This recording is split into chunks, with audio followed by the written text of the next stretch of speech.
जब वो बचपन से ही आज्ञा को मानते आ रहा है, तब फिर वो यीशु मसीह के पास क्यों जाना चाहा, ये जानने के लिए कि अनंत जीवन को पाने के लिए मैं क्या करूं। लगता है उसको ये पता था या पता चल गया था कि आज्ञा को मानना ही काफी नहीं है और आज्ञा को सिर्फ मानने से ही हम अनंत जीवन जा पाएंगे कि नहीं, वो कंफ्यूजन में था। और इसीलिए वो यीशु मसीह से ये जानना चाह रहा था कि इसके अलावा भी कोई काम अगर करना है तो मुझे बता दे, मैं उसको भी तैयार हूं करने के लिए, लेकिन मैं हर हाल में अनंत जीवन जाना चाहता हूं।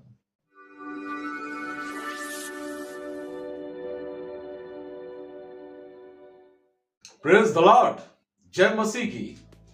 मसीह में मेरे प्रियो, आज फिर से मैं आप लोगों के बीच में एक बहुत ही सुंदर वचन लेकर आया हूं और आशा है कि आप जब इसे पूरा सुन लेंगे तो आपको बहुत ही पसंद आएगा।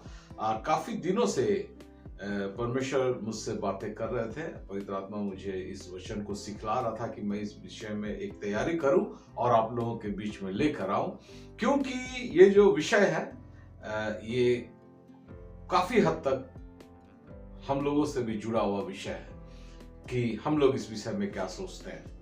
तो सबसे पहले हम लोग उस वचन को पढ़ लेते हैं और उसके बाद देखते हैं कि उस वचन में परमेश्वर पिता ने हम लोगों से क्या बात करना चाहिए।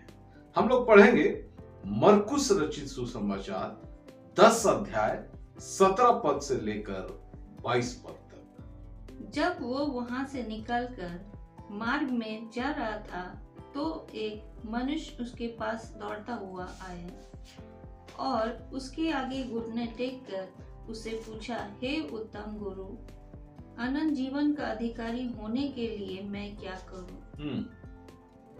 यीशु ने उससे कहा, तू मुझे उत्तम क्यों कहता है?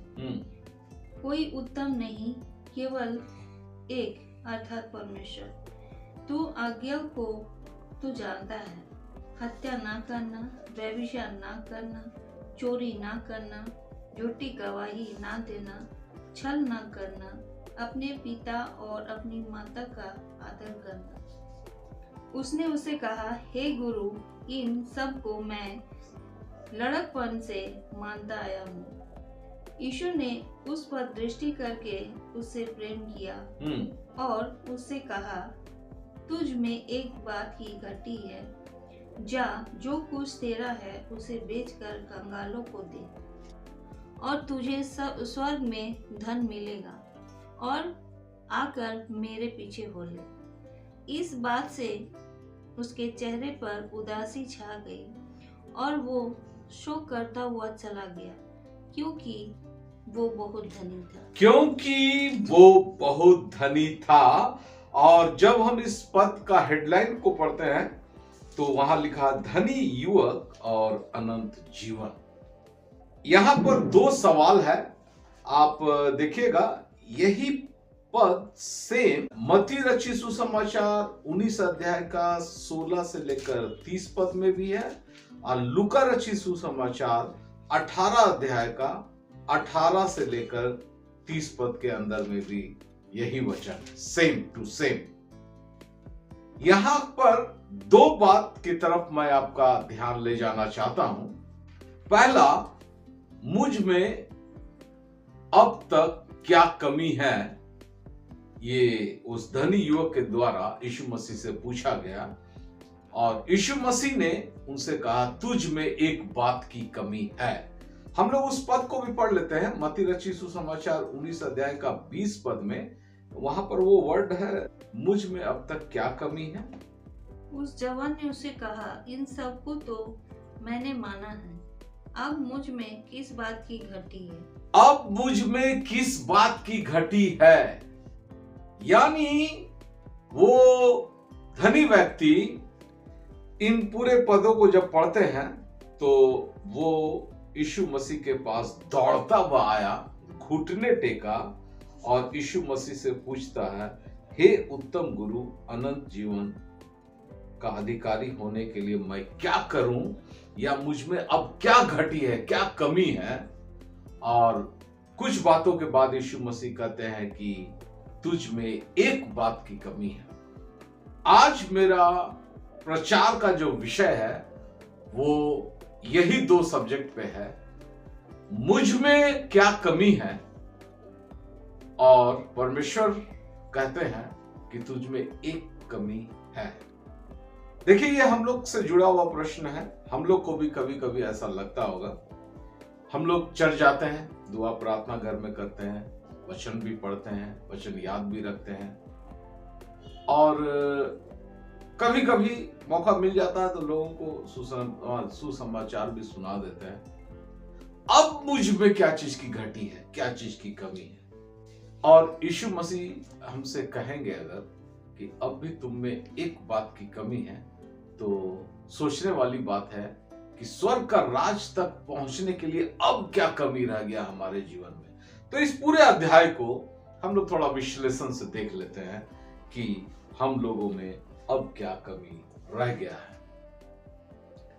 सबसे पहले वो युवक, हम लोग ये तीनों जगह में पढ़ेंगे, मत्ती, मरकुस और लूका में, तो एक बात पता चलता है कि वो युवक धनी आदमी था और एक सरदार था, मतलब कहीं का हेड था, वो अधिकारी था और पैसे वाला था, यानी धनी व्यक्ति था।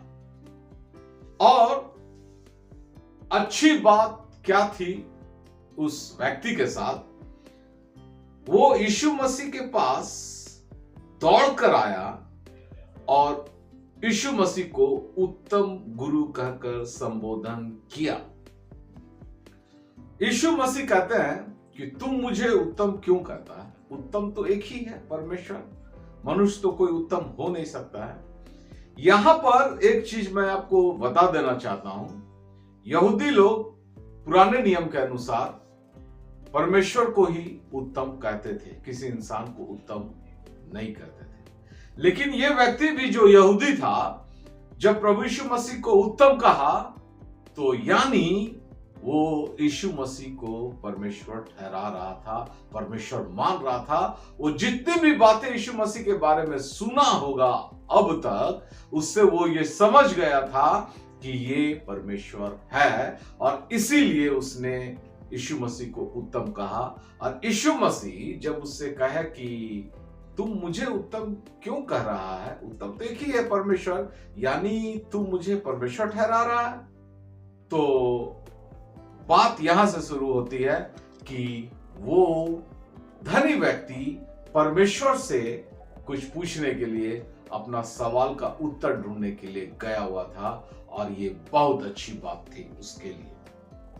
वो पूछता है, अनंत जीवन पाने के लिए मैं क्या करूं? क्या सूची पढ़ी मरकुस में?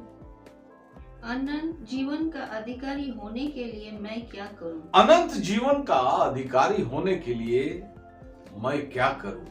अब अनंत जीवन जाना है तो इस सवाल का उत्तर तो परमेश्वर ही दे सकते हैं, इंसान तो दे नहीं सकता है, और दे भी पाएगा इंसान तो अगर हमारे सामने में परमेश्वर खड़ा है तो लोग इंसान से क्यों पूछेगा, फिर परमेश्वर से ही डायरेक्ट बात कर लेते हैं कि मैं क्या करूं।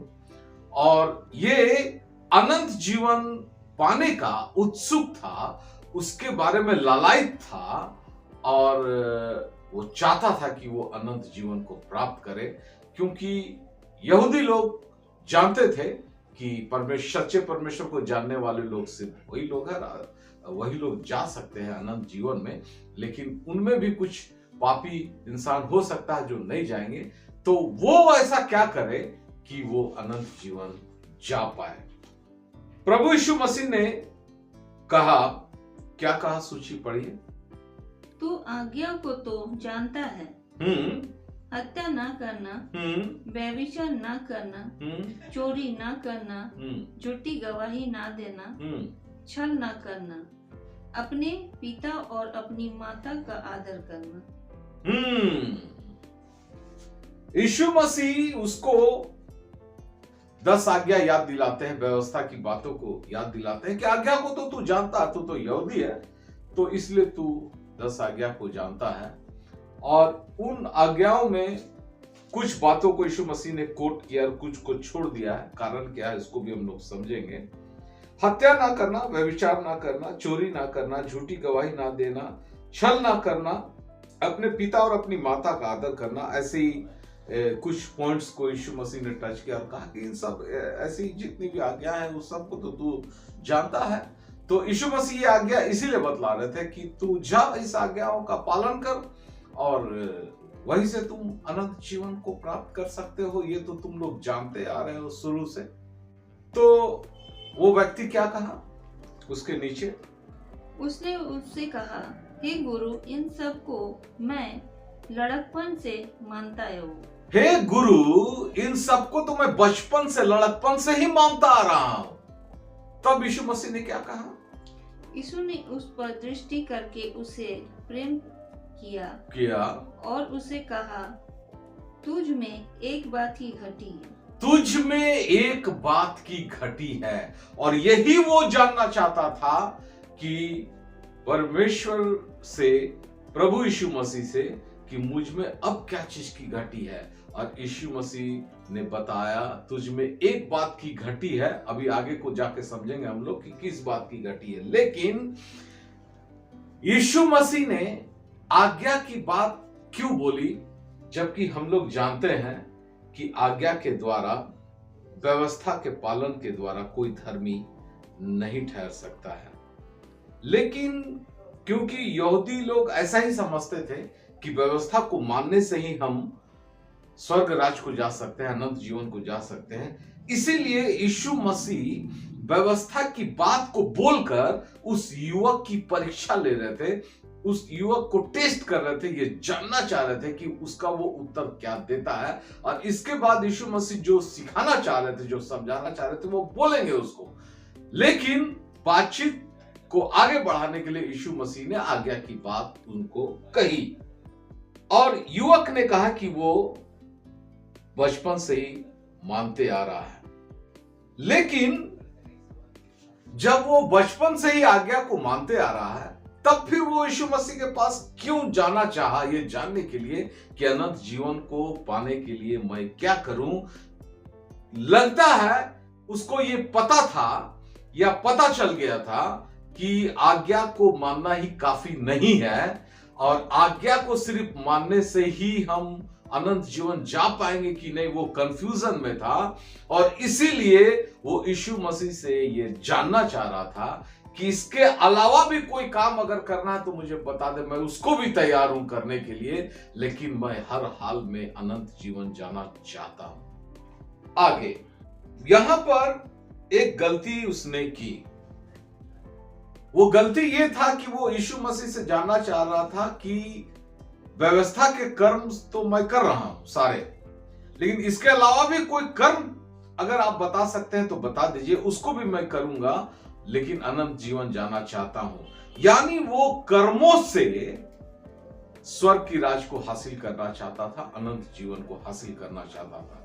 जबकि यीशु मसीह का टीचिंग कुछ अलग था, जो कि हम लोग आगे चलकर देखेंगे कि यीशु मसीह क्यों व्यवस्था की बात बोलकर वहां से उनको निकाला और व्यवस्था से अलग हटकर क्या है हम लोगों की जिंदगी में स्वर्ग की राज को हासिल करने के लिए। वो युवक बोला कि व्यवस्था का पालन तो मैं लड़कपन से करता आ रहा हूं, जबकि व्यवस्था का पालन करना एक इंसान के लिए असंभव है। ये वचन में दिखला दिया गया था, यीशु मसीह का टीचिंग ये था। हम लोग रोमियो 3 अध्याय का 20 पद को एक बार पढ़ ले। क्योंकि व्यवस्था के कामों से कोई प्राणी उसके सामने धर्मी नहीं ठहराएगा। हाँ, व्यवस्था के कामों से कोई धर्मी नहीं ठहरेगा, इसीलिए कि व्यवस्था के द्वारा पाप की पहचान होती है। हाँ, व्यवस्था के कामों से कोई इंसान धर्मी नहीं ठहर सकता है। और यीशु मसीह इनको व्यवस्था की बात को याद दिला रहे थे, यानी कि व्यवस्था की बात कुछ और चीज सिखलाता है। वो क्या सिखलाता है कि व्यवस्था हमारे पापों को, पाप की पहचान कराता है। व्यवस्था के द्वारा पाप की पहचान होती है। व्यवस्था तो पालन हमारे अंदर में होना चाहिए, लेकिन व्यवस्था के कामों से हम धर्मी नहीं ठहर सकते हैं। क्यों? क्योंकि व्यवस्था का पालन करना एक इंसान के लिए असंभव है। वो कहीं ना कहीं फेल कर जाता है। आगे चलकर हम लोग इसको भी देखेंगे, क्योंकि हमारे मन में ये सवाल आज भी है कि ये प्रश्न हम पूछ सकते हैं, सोच सकते हैं कि हम चर्च जाते हैं, वचन पढ़ते हैं, प्रार्थना करते हैं, और अब भी मुझ में कुछ कमी है क्या अनंत जीवन जाने के लिए? और इस बात को जानना इसलिए जरूरी है क्योंकि हम लोग भी आज मसीही बने हैं, मसीहत में आ गए हैं, चर्च जा रहे हैं, चर्च की आराधना में शामिल है, परमेश्वर से जुड़े हुए हैं, परमेश्वर को मानते हैं, परमेश्वर को अपना लिए हैं, और अनंत जीवन जाने में अगर फेल कर जाएंगे तो सब कुछ ये बेकार हो जाएगा। इसीलिए हमारे लिए इस प्रश्न का उत्तर जानना बहुत जरूरी है। अब आते हैं चौथा पॉइंट पे। यीशु मसीह ने कहा, तुझ में एक बात की कमी है। क्या कमी है? तो आगे पढ़ते हैं, इसके बाद क्या बोले यीशु मसीह। जा, जो कुछ तेरा है उसे बेचकर कंगालों को दे और तुझे स्वर्ग में धन मिलेगा। बस, जा, जो कुछ तेरा है उसे बेचकर कंगालों को दे दे तो तुमको स्वर्ग में धन मिलेगा। ये आदमी कुछ कर्म चाह रहा था, कुछ फिजिकल वर्क चाह रहा था, कुछ ऐसा काम चाह रहा था जो व्यवस्था के अलावा यीशु मसीह करने के लिए कह देते तो अच्छा रहता। और यीशु मसीह ने कह दिया कि जा, सब कुछ बेचकर कंगालों को दे दे। हालांकि यीशु मसीह ये टीचिंग और कहीं नहीं बोले हैं, और इसको सिर्फ बोले तो कारण क्या बोलने का, इसको भी हम लोग आगे चलकर समझेंगे। क्योंकि जब व्यवस्था के कामों से कोई धर्मी नहीं ठहर सकता, तो हम अपना सब कुछ बेच के संपत्ति कंगालों को बांट दे, शरीर जलाने के लिए दे दे, तो भी हम धर्मी नहीं ठहर सकते हैं, ये वचन कहता है। लेकिन यीशु मसीह ने ऐसा क्यों कहा? जा, जो कुछ तेरा है, जो संपत्ति तेरा है, जो धन और दौलत तुम्हारे पास है, जिसको तू अपना समझता है, उसको बेच दे। हम लोग वचन में पढ़ते हैं कि हम यहां परदेसी, यहां हमारा कुछ है नहीं, ये क्षण भर के लिए है। यहां हम जो भी हासिल किए हैं सब छोड़कर खाली हाथ जाना होगा। तो फिर तो मेरा तो यहां कुछ भी नहीं है।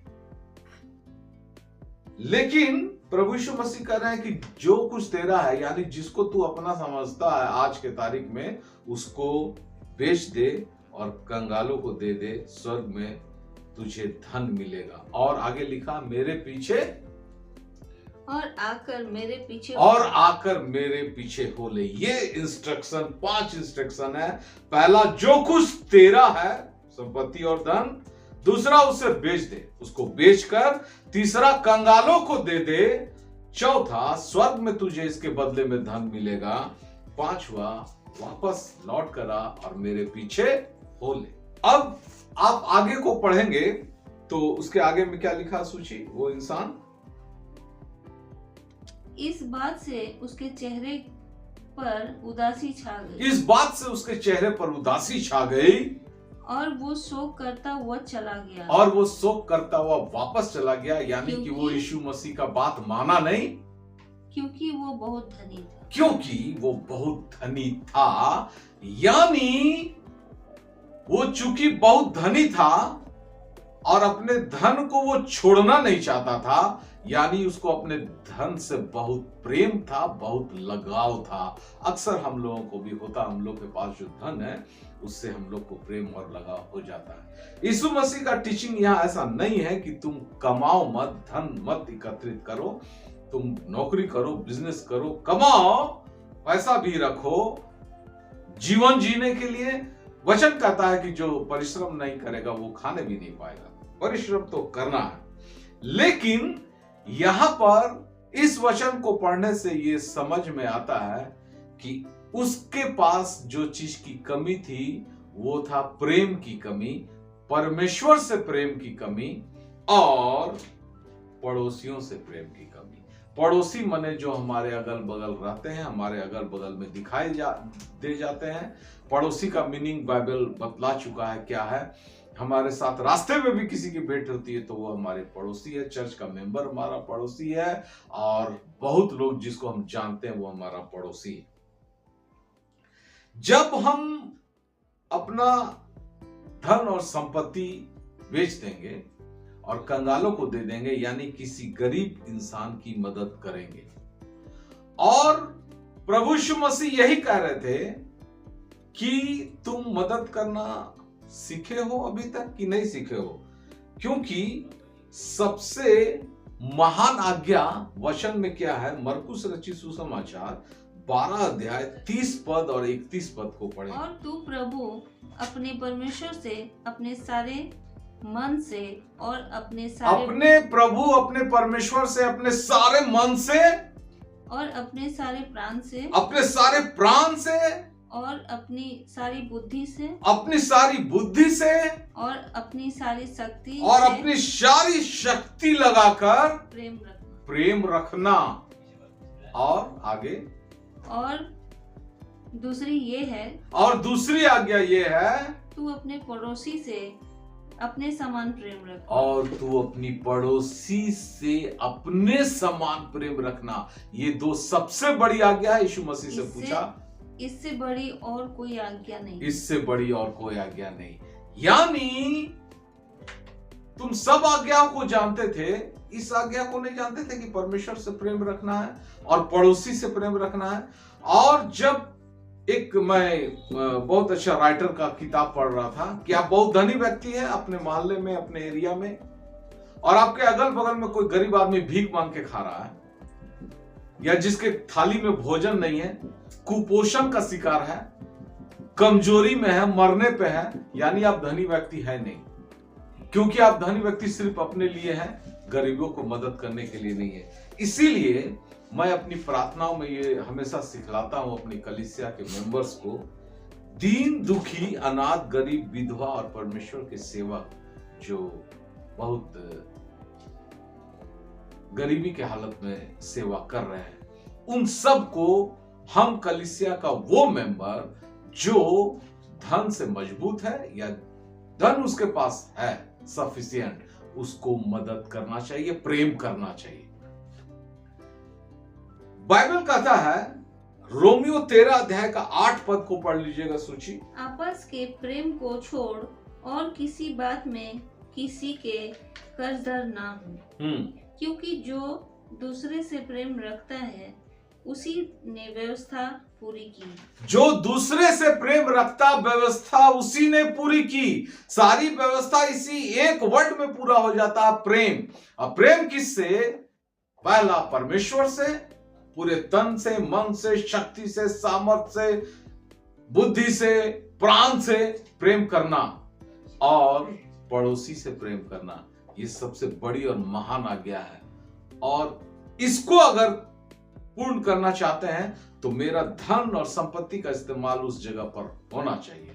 और यही प्रभु यीशु मसीह उसको सिखलाना चाह रहे थे, क्योंकि मत्ती 6 का 24 को पढ़िएगा सूची। कोई मनुष्य दो स्वामियों की सेवा नहीं कर सकता, क्योंकि वो एक से बैर और दूसरे से प्रेम रखेगा, या एक से मिला रहेगा और दूसरे को तुच्छ जानेगा।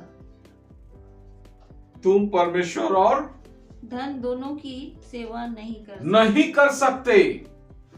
तुमको धन से इतना प्रेम है, इतना लगाव है, इतना लालच है, इतना भरोसा है अपने धन पर कि मैं तुमको धन देने के लिए कह दिया, बांटने के लिए कह दिया, बेचने के लिए कह दिया, तुम परेशान हो गए और तुम वापस चले गए मेरे पास से। यानी तुम परमेश्वर से प्रेम रखते नहीं हो। फिर परमेश्वर से सवाल क्यों पूछते हो कि मैं अनंत जीवन पाने के लिए क्या करूं?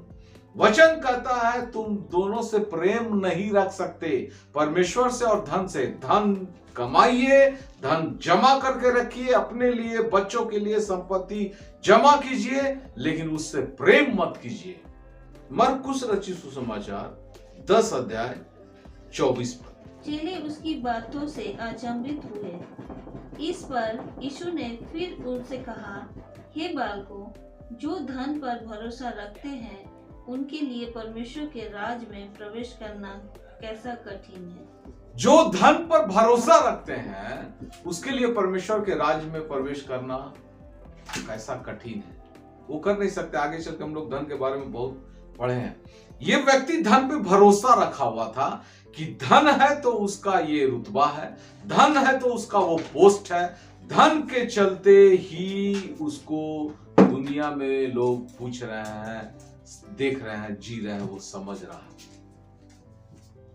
इसीलिए वो फेल किया। यहां पर वो असफल रहा प्रभु यीशु मसीह के उत्तर को समझने में या उसको ग्रहण करने में, क्योंकि वो सोचा कि धन, मेरे पास जो संपत्ति वो बेच देंगे तो मेरा घर कैसे चलेगा, मेरा खाना पीना कैसे होगा, मेरा घूमना फिरना कैसे होगा, मेरे को कुछ खरीदना होगा तो कैसे खरीदेंगे। परमेश्वर पे भरोसा ही नहीं था उसको। प्रभु यीशु मसीह का आज्ञा था, प्रभु यीशु मसीह सामने खड़ा था। हम लोग तो ऐसे सिचुएशन में नहीं आते हैं, लेकिन परमेश्वर पिता इस वचन के द्वारा यह समझाने का प्रयास कर रहा है कि यीशु मसीह की आज्ञा थी और उस आज्ञा पर वो ठहर नहीं पाया, क्योंकि उसको धन से प्रेम था, उसको धन का लालच था, उसको धन पे भरोसा था। पहला तीमुथियुस 6:10। क्योंकि रुपये का लोभ सब प्रकार की बुराइयों की जड़ है। रुपये का लोभ सब प्रकार की बुराइयों की जड़ है। धन के साथ यहाँ 3 बातें दिया हुआ है। मत्ती में पढ़े, तुम परमेश्वर और धन दोनों की सेवा नहीं कर सकते, दोनों से प्रेम नहीं कर सकते। मरकुस में पढ़े, तुम धन पे भरोसा नहीं रखना। और तीमुथियुस में पढ़ रहे हैं कि रुपये का लोभ सब बुराइयों की जड़ है। ये इंसान बुराई कर गया, गलती कर गया। कारण था कि ये परमेश्वर और धन दोनों से प्रेम करने का कोशिश कर रहा था, जो कि असंभव था। दूसरा, धन पर इसका भरोसा था और इसीलिए ये परमेश्वर को छोड़ दिया। और तीसरा, ये लालची था, लोभी था, रुपये का लोभ था इसको, इसीलिए प्रभु यीशु मसीह की बात को ये नहीं माना और दुखी हो गया और वापस चला गया। क्योंकि हम लोग फिर से पढ़ते हैं रोमियो 13:8 पर, व्यवस्था का सार प्रेम है।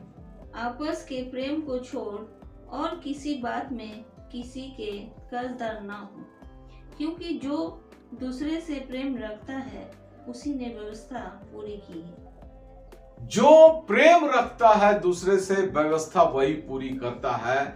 और इसीलिए प्रभु यीशु मसीह इस धनी युवक को व्यवस्था के बारे में बोले कि तू व्यवस्था का पालन कर। ये कहता है कि झूठ बोल दिया कि मैं व्यवस्था का पालन करता हूं, क्योंकि ये हो सकता है व्यवस्था का कुछ का पालन करता होगा, लेकिन एक व्यवस्था का पालन वो नहीं कर पाया, नहीं किया। और क्यों मैं बोल रहा हूं कि वो एक व्यवस्था का पालन नहीं किया, इसीलिए वो झूठा साबित हुआ। वो प्रभु यीशु मसीह के सामने झूठ बोल दिया, गलती कर गया। हम लोग पढ़ेंगे याकूब 2:10 पद। क्योंकि जो कोई सारी व्यवस्था का पालन करता है परंतु एक ही बात में चूक जाए तो वो सब बातों में दोषी। सारी व्यवस्था का जो पालन करता है, सारा व्यवस्था का एक बात में चूक गया ना, 10 आज्ञा है उसमें 9 का पालन करता, एक में चूक गया तो सब में चूक गया, दोषी ठहरा। और वो दोषी ठहरा, सब बातों में दोषी ठहरा। व्यवस्था की बात जहां लिखा गया, निर्गमन 20:17 पद निकालना नहीं है सूची, वहां लिखा है अंतिम आज्ञा, तू लालच मत करना। और इस व्यक्ति को पैसे की लालच थी और तब तो ये व्यवस्था का पालन नहीं कर पा रहा था, पूरा आज्ञा का पालन 10 आज्ञा का नहीं कर पा रहा था।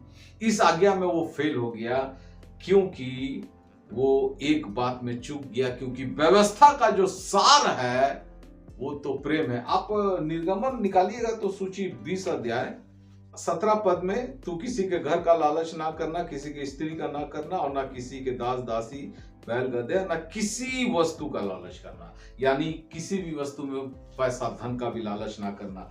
ऊपर जाके हम पढ़ते हैं 20:6 में, और जो मुझसे प्रेम रखते और मेरी आज्ञाओं को मानते उन हजारों पर करुणा किया करता हूं जो मुझसे प्रेम रखते हैं। ये 10 आज्ञा के बीचों बीच में लिखा हुआ जो मुझसे प्रेम रखते हैं, यानी परमेश्वर से प्रेम रखना और धन से बैर रखना हुआ। क्योंकि वो वचन जहां पर लिखा हुआ है वहां पर हम लोग पढ़ते हैं कि वो एक से प्रेम और दूसरे से बैर रखेगा। और धन के बारे में एक इंग्लिश में बहुत अच्छा एक स्टेटमेंट है। धन जो है एक अच्छा नौकर है और एक बुरा मालिक है। तो ये व्यक्ति फेल कहां किया? जब प्रभु यीशु मसीह इसको धन से मन को हटाने की बात की कि तुम अपने संपत्ति से अपने मन और हृदय को हटाकर परमेश्वर की ओर लगा दो और परमेश्वर से प्रेम करना शुरू कर दो और पड़ोसियों से प्रेम करना शुरू कर दो, यहीं पर वो व्यक्ति निराश हो गया और ये उसके लिए गलत हुआ। प्रभु यीशु मसीह ने कहा बेच दो। क्या बेच देने के लिए कहा? शारीरिक वस्तुओं यानी धन का प्रेम जो है उसको बेच दो, जो धन है उसको छोड़ दो और परमेश्वर का प्रेम और पड़ोसी का प्रेम को हासिल कर लो।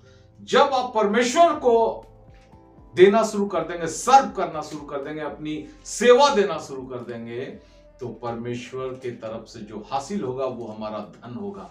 गरीबों का, मददगारों का मदद करना शुरू कर देंगे तो उसका जो मन से दुआएं निकलेगी, जो वो हमको उसके चेहरे में जो खुशी आएगी, वो मेरे को धन के समान होगा और वो हमको अनंत जीवन तक पहुंचाएगा। ये प्रभु यीशु मसीह बेचने कर रहा था। हमको और आपको आज नहीं बोला यीशु मसीह की जाओ अपना धन संपत्ति बेच दो, लेकिन धन का लालच बेच देना होगा, धन का भरोसा धन के ऊपर बेच देना होगा, धन से प्रेम को बेच देना होगा और अपने परमेश्वर पिता को पूर्ण रीति से शक्ति के साथ प्रेम करना होगा और अपने पड़ोसियों से भी प्रेम को दिखाना होगा। तब हम ये सवाल का उत्तर हमारे लिए इस ढंग का नहीं आएगा कि यीशु मसीह कहेंगे कि तुम में एक बात की कमी है। देखिए यहां पर हम लोग एक पद पढ़े कि तुझ में एक बात की कमी है, और याकूब 2:10 में पढ़े कि तुम में जो एक ही बात में चूक जाए वो सब बातों में दोषी ठहरा। व्यवस्था की सारी बात को माना और एक ही बात में चूक जाए वो सारी बातों में चूक गया। और यहां पर है कि तुझ में एक ही कमी है, और यहां पर एक ही बात में चूक जाना ये मेरा कमी होगा, इसलिए चूकना नहीं है हमको।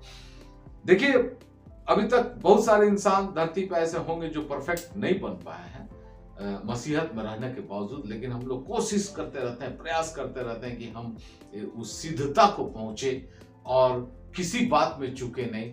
तो हमारा प्रयास जारी रखना होगा कि सांसारिक वस्तुओं का लालच, लोभ, धन का लालच और लोभ से हटकर परमेश्वर की तरफ अपना प्रेम को दिखाना होगा, परमेश्वर पे भरोसा को दिखाना होगा और यीशु मसीह के रास्ते पे चलना होगा। प्रभु यीशु मसीह ने कहा स्वर्गीय धन मिलेगा, और उसको स्वर्गीय धन चाहिए नहीं था, रिजेक्ट कर दिया, वो वापस चला गया। हमको और आपको तो स्वर्गीय धन चाहिए। अब ये स्वर्गीय धन क्या हो सकता है, इसका प्रचार हम किसी और दिन करेंगे, जरूर विश्लेषण करेंगे। लेकिन जब स्वर्ग में धन मिलेगा तो धन एक बहुत बेहतर चीज होता है अच्छी जिंदगी जीने के लिए पृथ्वी में। जो मनी है या सोना चांदी हीरा मोती है, जमीन जायदाद, जो मेरा धन संपत्ति है, अच्छी जीवन देने के लिए लोग उसको इकट्ठा करते हैं। लेकिन ये काम नहीं आता क्योंकि इंसान को यहां से जाना। और स्वर्ग में धन मिलेगा मतलब स्वर्ग में एक बेहतर जिंदगी, अच्छी जिंदगी जीने के लिए जितना कुछ आवश्यकताएं है वो मेरा धन है। और उस धन को यीशु मसीह कहा कि तुझको मिल जाएगा तो ये सब छोड़ दे, लेकिन वो आदमी उसको नहीं चाहा। हम और आप क्या स्वर्गीय धन की लालसा रखते हैं? और अगर चाहिए तो इस संसारिक धन की लालसा को छोड़ना होगा। अब यीशु मसीह ने अंतिम में कहा कि लौट आ और मेरे पीछे हो ले, और वो यीशु मसीह के पीछे भी नहीं चलना चाहा और लौट गया। क्या सीखते हैं हम लोग इससे? कि हम लोग कहते हैं चर्च जा रहे हैं, गाना भी गाते हैं, म्यूजिशियन भी हम हैं, म्यूजिक भी बजाते हैं, दुआ प्रार्थना भी करते हैं, वचन भी पढ़ लेते हैं, कभी आउटरीच प्रोग्राम होता है तो उसमें भी शामिल हो जाते हैं, चल जाते हैं, सब तो करते हैं। यीशु मसीह कहा कि मेरे वचन की आज्ञाओं को पढ़ो, उसको याद रखो, स्मरण रखो और उसके पीछे चलने लगो, तो वहां हम फेल हो जाते हैं। इतना तो नहीं चल सकते हैं, ये जितना चीज कर रहे हैं ना इतना ही काफी है, इतना ही तक का हम कर सकते हैं। यीशु मसीह अपने चेलों को भी कहा वो जाल छोड़ो, चले आओ और मेरे पीछे हो लो। लोग सब छोड़ के चला आया यीशु मसीह के पीछे। इस व्यक्ति को भी प्रभु यीशु मसीह ने कहा मेरे पीछे हो ले, और वो नहीं पीछे हो लिया और वापस।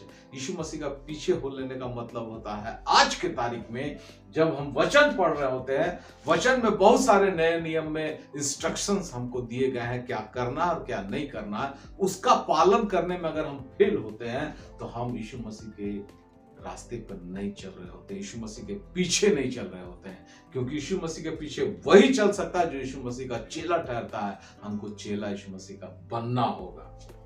अंतिम संदेश इन सारे बातों में मैं ये देना चाहता हूं, वो युवक कुछ और कर्म चाहता था पर अपने अनुसार, परमेश्वर के अनुसार नहीं।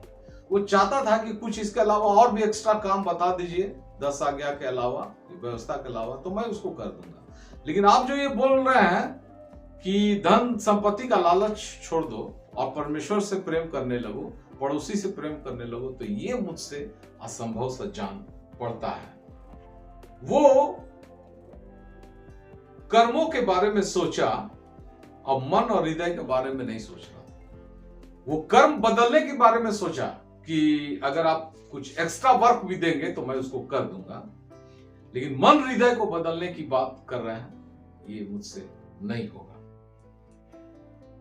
वो अपने चरित्र के विषय में घमंड किया। एक जगह वचन कहता है तुम परमेश्वर के लिए बहुत काम कर चुको, तो ये कहना परमेश्वर को कि परमेश्वर पिता मैंने बहुत कम काम किया, क्योंकि जितना बताया गया था उतना ही किया। यानी हमको और एक्स्ट्रा भी काम कर लेना था परमेश्वर की सेवा के लिए। तो हम कभी घमंड ना करें कि हम जो कर रहे हैं वो बहुत है, चर्च जा रहे हैं बहुत है, बाइबल पढ़ते हैं बहुत है, दुआ प्रार्थना करते हैं बहुत है, आउटरीच करते हैं बहुत है, लेकिन जहां प्रेम की बात आती है, परमेश्वर से पूर्ण रीति से प्रेम करना, पड़ोसियों से पूर्ण रीति से प्रेम करना, तो वहां पर हम बैकफुट पे रहते हैं, वहां थोड़ा सा पीछे हटते हैं, और यही हमारा फेल होने का कारण होता है। और मुझे लगता है ये अंतिम पद है, रोमियो 3 अध्याय 19 पद से 20 पद। हम जानते हैं कि व्यवस्था जो कुछ कहती है उन्हीं से कहती है जो व्यवस्था के अधीन है, इसीलिए कि हर एक मुंह बंद किया जाए और सारा संसार परमेश्वर के दंड के योग्य ठहरे, क्योंकि व्यवस्था के कामों से कोई प्राणी उसके सामने धर्मी नहीं ठहराएगा। व्यवस्था के कामों से कोई धर्मी ठहर नहीं सकता है, इसीलिए कि व्यवस्था के द्वारा पाप की पहचान होती है। व्यवस्था के द्वारा पाप की पहचान होती है, यानी व्यवस्था एक दर्पण है।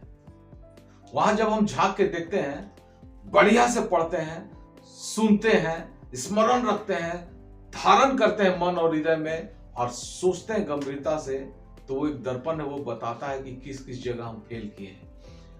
ये व्यक्ति को जब यीशु मसीह उस दर्पण में बोले झांकने के लिए, तो उसको अपना पाप नजर आया, दिखाई दिया, लेकिन वो स्वीकार करना नहीं चाह रहा था कि इतना चीज तो मान रहे हैं, ये एक चीज में हम फेल हो रहे हैं, और इसीलिए वो वापस जाना चाहता था। वो अपना पाप को देखकर स्वीकार नहीं किया, पापों को जानकर मन नहीं फिराया, पश्चाताप नहीं किया। यीशु मसीह ने उसको संपत्ति सही मायने में बेच देने के लिए नहीं कर रहा था। यीशु मसीह जो कर रहा था उस बात को वो नहीं समझ रहा था, उसको दर्पण दिखाया जा रहा था कि वो कहां पर गलत है और उस गलती को सुधारना है। परमेश्वर से प्रेम करने में कमी था, पड़ोसियों से प्रेम करने में कमी था, और इस बातों को वो अपने ज्यादा से ज्यादा अपने मन और हृदय को परिवर्तन करता तो परमेश्वर से प्रेम कर पाता, और धन संपत्ति बेचकर गरीबों का अगर मदद, कंगालों का मदद कर देता तो उस प्रेम को दर्शा पाता। ये यीशु मसीह उस दर्पण से उसको दिखाना चाह रहे थे।